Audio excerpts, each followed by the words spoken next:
Did you know that a black woman was behind this? Did you know that? This is Charm LaDonna. Now, look, don't get me wrong.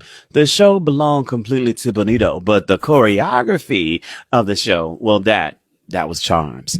She was the lead choreographer and the key creative mind behind Bad Bunny's halftime performance, the most watched halftime performance in history. In history, she directed movement for more than 100 dancers on the field, designing formations that read clean from the nosebleed seats and came out crystal clear to all of us on our television screens. Every transition that we saw felt intentional. Every second mattered. And Charm LaDonna was the architect behind every beat, every transition, every moment that snapped that stadium into focus. Her choreography fused hip-hop foundations with reggaeton rhythm and Latin social dance traditions, honoring Bad Bunny's catalog without flattening it into a stereotype.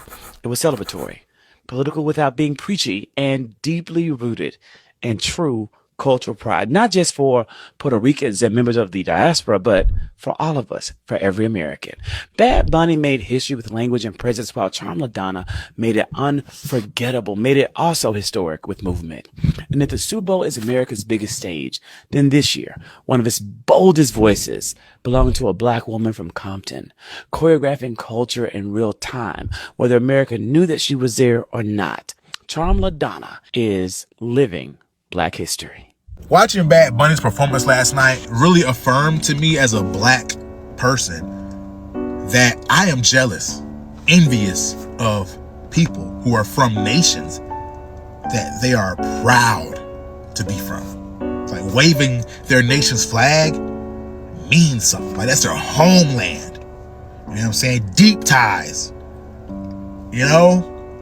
I don't have that same thing. I'm proud to be black now. Proud to be black. Will always choose to be black in this life and the next. Blackity, black, black, blackity, black, black, black. But I'm not proud to be from the United States. You know what I mean? A country that enslaved my ancestors, raped them, ate them, breeded them, sold them, fed black babies to alligators, hung them from trees, dragged them from horses.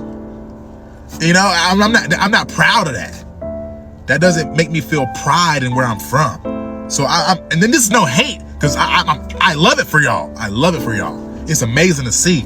And, you know, watching the videos of people like hearing their country called out from no notes. Beautiful, beautiful. I loved it.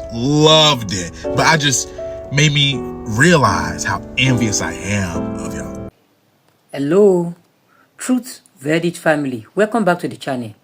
If this is your first time here, this is where we break down culture, politics, and powerful moments shaping our world today. Before we begin, full credit go to the Stitches video used in this documentary. We appreciate the creator who helped capture this authentic reaction. Now let's talk about a moment that proves something powerful, that the only thing stronger than hate is love. Okay, sir. Everyone has nipples. Let's get over that, okay? So not everyone. No, someone has a problem with a halftime show damn near every year. Take a look at the headlines. Okay? They didn't like J-Lo. They didn't like Shakira, Katy Perry. They didn't scoop it. You know, get in line, man. And I find it wonderful that y'all were watching. Because y'all said you weren't going to watch it all. Yeah. And how did you know? They don't know, yeah. Because I just assumed you were going to be watching Kitty Rock. But you know, there's this woman, if you don't follow her on Instagram, you should. Her name is Melanie Sanders, and she's got this thing called the I Don't Care Club. Yes. For menopausal women. Yeah. So to this has-been housewife, washed-up lady, I say to her, we don't care. I don't care. Here's the thing. There's literally nothing they can do at this point to take away our joy and our pride and the happiness. Somebody wrote to me and said that the Bad Bunny halftime show was the hug that the Latino community all needed. You're not going to take that away. And about about the guy in Congress. Okay, I just don't understand how the hell you can be offended by words in a language you don't speak. Yeah. If you want me to teach you some bad words in Spanish, I can do that. Yeah, I'm not going to do it because it might make Brian very... But before I'm not going to do it. Before you go on an interview on television, do your own research. If you don't understand the words and someone's told you they're highly offended, go look it up yourself. I understand. We literally Spanish, carry and I didn't these hear in our anything hands. offensive. Like, I don't understand where that's coming from. What was slightly disturbing to me, though, was Jill Zarin, said that it was just terrible because it was in Spanish and nobody white was on the set. I guess Lady Gaga's But now the not whole white. audience was white. Yeah, I guess, but I guess Lady Gaga's not white. She meant performing. But one of her friends, in sticking up for her, saying, "What's the big deal? Half the country feels that way." And that was really disturbing to me because I'm like, so half the country is racist? No. We always say, half the country is not racist. And Al Sharpton often says, not everyone who voted for Donald Trump is racist, but all the racists voted for Donald Trump. And I actually believe that. But how could someone defend it by saying, so many people. Well, Jill said, that it was the friend said, Jill said what half the country was saying. I think a lot of the country was saying maybe they didn't understand the Spanish. No, but not that there are no white people up there and what the hell is wrong with that? I want to stop talking about this lady. This lady hasn't been relevant in decades. That's true. They just can't take a Bad Bunny. That's true. At one of the most watched halftime shows in history. You can investigate as much as you want to. Yes, people's booties were shaking. People were dancing. That has been going on this stage for as long as there's been a halftime show. Forever. So go ahead and waste some more taxpayer money getting the answer that you already got. Nobody cares what you think, sir. I love Bad Bunny. Yeah. And I love the halftime. The people who don't like that he was halftime, it just doesn't make any logical sense to me. That would be like saying Mariah Carey cannot sing at the World Cup in Spain because she speaks English. A friend of mine was like, I was a little off with, but because I didn't know what they were saying. I said, give me 5 Kendrick Lamar lyrics right now. He didn't know. I was like, you don't know what Kendrick's saying. Right, in you English. don't know. In English, he's got a flow. I love Future. There's some records that Future's flow. man. I have no idea what he said. I'm in a flow. There was like same thing but I think from our culture, we have like Jamaican music.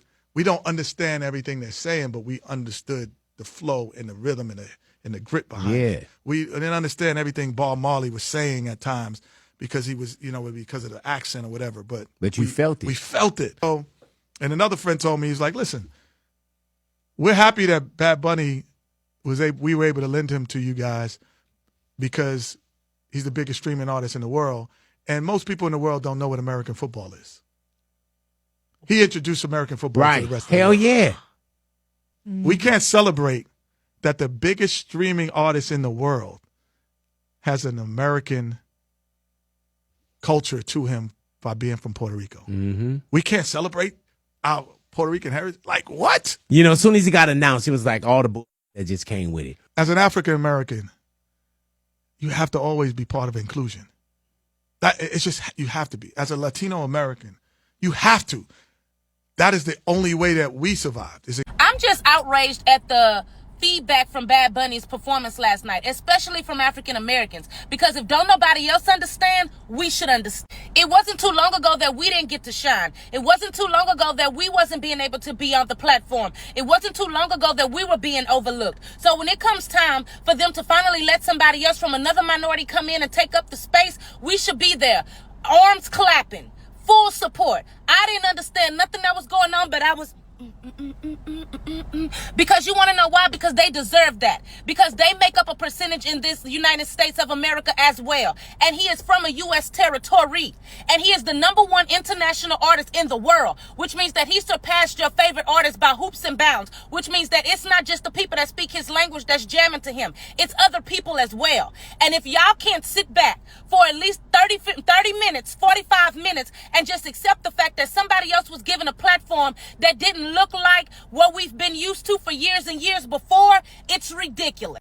Bad Bunny also honored black people and black culture within his halftime Super Bowl performance. So clap it up Clap it up for Bad Bunny, because this Super Bowl performance was art, okay? It was storytelling. It was visuals. There was so much going on that I think went over people's heads, and they just wanted to just go off and complain.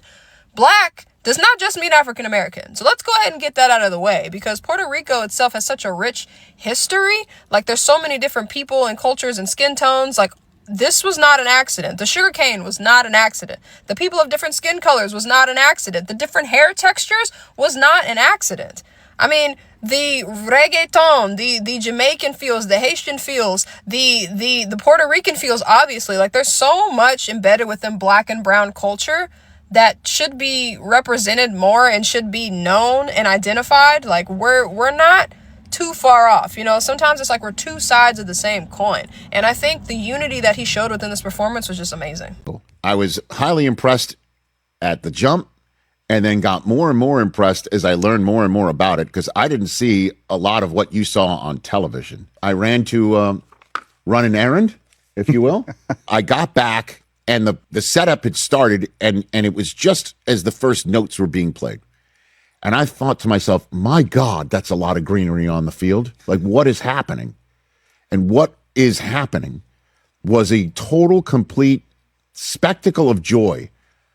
And I didn't understand a word of it.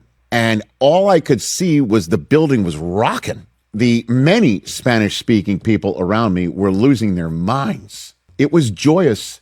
And then, you know, the ultimate message about the only thing more powerful than hate is love. I had people speak to me that said I didn't understand one word that he said, and I completely got this entire story from front to back. If you're trying to pay attention, the same thing I kind of said about Kendrick last year. Like, I wasn't blown away by his music choice, but the story that he told, I felt like was an important one. And this Bad Bunny story, especially the afterward breakdowns of all the things that I maybe even missed in real time. But tons of symbolism. But a lot of it I didn't. I'm from New York. Yeah, word. New Jersey. You people that ain't from up here. Oh, I could walk to New York. Shut up. Right. I could ride a bike to fucking. I could power walk over there. Anyway, symbolism. I just think it was really easy to understand if you sat there and tried. And again, like I said early in this part, some of y'all don't have speakers hooked up to your shit. Some of y'all TVs tiny with the bad sound coming out. Like, I immediately, if you just turn it up, if all you had to do was hit volume. This was the greatest halftime show in the history of the Super Bowl. Now, I mean, you think a lot of people complaining, oh, why didn't you go back where you come from? Why he American, Puerto Rico is a part of America. Let me ask you a question, Ocho. Where were these people when you two performed? What part of America are you two from? What about the Rolling Stones? Did the Rolling Stones, hold on, chat. Y'all look, tell me if the Rolling Stones ever performed. What about Paul McCartney? Come on, man. Look, you know I know. You know I know. I just don't understand. I mean, we're all about, cultural diversity and having everyone else having a chance. And we've had every different type of performer at our halftime shows. I'm not sure what the problem is. I mean, it shouldn't be a problem. Enjoy it. And especially when it comes to Latin music. Listen, if you don't understand the words, hey, forget not knowing the words. It's a vibe. Enjoy the music. He's the most, no matter what you think of him, he's the most popular artist in the world. The NFL is trying to go global. I don't know if you noticed, but look at those games where they got games at next year. 9 of those games, they in Rio, they in Australia, they all over the place. Hey, I was here jamming, boy. Hey, I'm looking at the visual. I say, okay, you play it to your heritage. I like that. They got the snow cones and they got to playing dominoes and the women getting the nails done. I was like, okay, I'm feeling it. And the funny thing about it, if you notice all the flags, the flags, they paid tribute to everybody. I don't give a damn. They had the Easter Bunny. I'm watching halftime show. So I don't give a damn. I'm watching it. So what am I supposed to? I get it, Ocho. It's the biggest stage. I'm gonna watch because look, it's regular season game, Ocho. We ain't nobody watching no halftime. I mean, how many times do I need to see a dog catch a frisbee, a monkey ride a dog, small kids 4 and 5, 6 years old playing football? I'm cool. Or see juggling. When it comes to a halftime show at the Super Bowl, I'm gonna watch it. Right. I am. Yeah. So I don't care if you didn't like it. I liked it. Megan, we don't give a fuck what you think. We have to keep the Super Bowl, which is a quintessential American event. Football, that kind of football, is ours. They call it American football. And the halftime show and everything around it needs to stay quintessentially American. Not Spanish, not Muslim, not anything other than good old-fashioned American apple pie. There should be a meatloaf, maybe some fried chicken, and an English-speaking performer. Those cracked me up. And so they can't stand the damn lift their voice and sing. And so they were mad at Coco Jones. And so now they mad about this. And all they do is just wonk, wonk, wonk. And the NFL, like, they so stupid because the NFL is like, yo, we trying to go international. We trying to get paid. Listen, there is never going to be a time where Megyn Kelly can tell me any damn thing because the shit that just come out of her mouth just lets me know it's polluted. What we saw last night was American. It was so American because our culture, we have so many different cultures that allow this country to be as great as it is. If this country did not have minorities, we wouldn't have the rich history. It was time for the Latinas to have their moment at the Super Bowl with Bad Bunny. Regardless of, I didn't know what he was saying, but I was like, yeah, okay, yeah, get a Bad Bunny. Like, I was like, you better be talking shit about Trump. That's what I kept saying. I was like, I know he's talking shit because it sounds like, because the way that I know he's talking shit.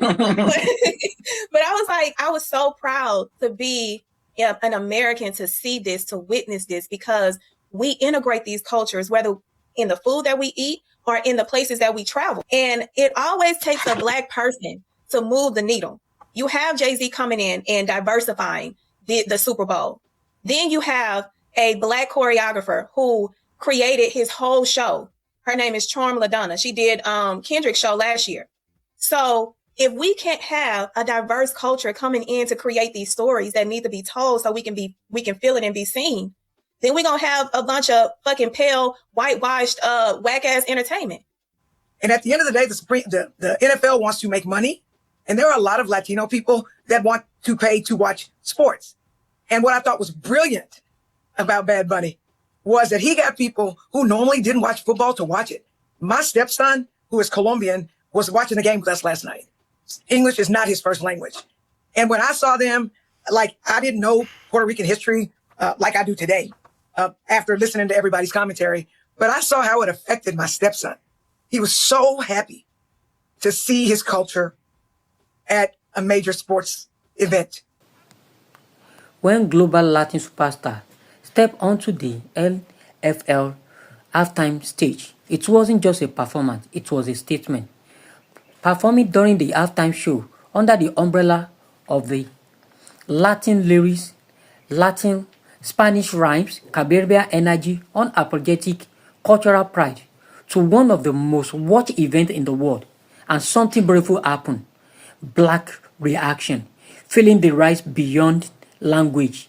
Many Black viewers openly admit that they didn't understand every Spanish word he was saying. But here is the key. They felt it. They felt the drum. They felt the rhymes. They felt the passion. They felt the pride. Because music doesn't need translation. Rhyme speaks a universal language, one deeply rooted in Africa and Afro-Caribbean heritage. The Switch reaction video show Black families dancing in living rooms, nodding their head, smiling, vibing, not because they understood every lyrics, but because they understand the energy. That culture means culture.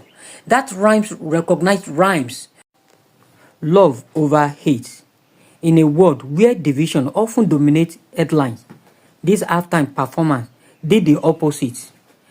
At a time when immigration debate, racist conversation, and political tension are heavy in America, Costa Rica artists stood on the biggest stage in American sport and was embraced by millions, including Black audience. That moment sent a message. The only thing more powerful than love is hate. Love is music, love is culture, love for authenticity. Let's also be real about something else. NFL understand business. They bring an artist like Bad Bunny. They open the door to millions of Latino viewers and global fans who may not normally watch American football. And guess what? It's work. Social media engagement exploded. New conversations started. viewership widened. The NFT didn't just host a performance, they expand their audience. They prove that diversify isn't just moral, it's profitable. They achieve exactly what they intended, bringing more people into sports. What we witnessed wasn't just entertainment, it was cultural exchange. Black American vibing to Latin trap, Latin fans celebrating representation, football fans discovering new music, music lovers discovering football. That is what's happened when art leads instead of politics. Music built bridge faster than speech ever could. So here is the takeaway. Truth Verdict family. You don't have to understand the language to understand the feelings. You don't have to share the culture to respect it. You don't have to look alike to dance to the same beat. Because when the beat hits, we all move. And once again, credit to the Stitches video creator who reacts help us capture this powerful moment. If you enjoyed this breakdown, don't forget to like, subscribe, share this video. Help us grow Truth Verdict community where we analyze culture with clarity and honestly. Until next time, stay informed, stay united, and remember, the only thing more powerful than hate is love.